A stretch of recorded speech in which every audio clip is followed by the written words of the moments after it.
Sa ganitong mga problema, Senator, ay sino ang mga dapat managot dyan? Siyempre, maapektuhan ang iyong ading. Ayan, sasabihin naman, command responsibility, nasa presidenta yan. Parang hindi niya kaya talagang pagsabihan si Martin. Hindi ko lang maintindihan. Alam ko mabait siya, pero wag naman na papayag ng kabulastugan. Kung talagang pinsan mo at siya ang tinutumbok ng investigasyon, wala tayong magagawa. Tiisan to.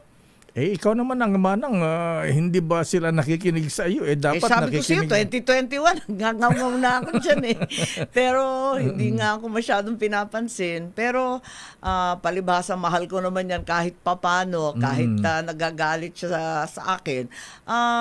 Gusto ko talaga na maisaayos kasi ang sagwa naman itong nangyayari.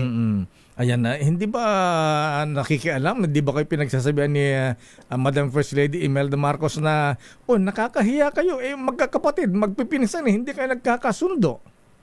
Yung nanay ko, talagang politiko sa lahat sa amin, kahit sa tatay ko, yun ang politiko sa lahat. At alam niya na hindi tama ang nangyayari. Parating tinatanong sa akin. Papagalitan muna ako, sasabihin, wag mo na maawayin si Bongbong. Sabi ko, hindi ko niya away. Sinasabi ko lang, mali itong prinsipyo, yung mga policy at yung mga tauhan niya, nagkakalat, lalo na yung Martin na yan. Pagkatapos, yung nanay ko sa ngayon naman sa akin, sabi, mali nga talaga, ba't hindi tinutulungan ng tao? Bakit kung ano-ano ang inaatupag? Nagagalit talaga yon. Ano ba? Sabi niya, mabait ang Pilipino sa atin. Talagang binigyan tayo ng lahat ng biyaya sa mundo. Ano bang nagawa natin para sa kanila? Yan ang dapat sagutin ni Bongbong at ni Martin. Nagagalit yun Kayo hindi ba nagbibigay ng unsolicited advice, ika nga?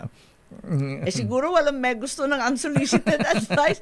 Ay, nako talaga. Tapos nakakatawa nga, sabi ko, ano ba ito? Pakonti na ng pakonti yung family reunion. Ako ang unang na outside ako lambo. Pagkatapos nun, ayan si Toby. Nung sinisisi na sa kanya yung alyansa nung eleksyon, abay nagalit na.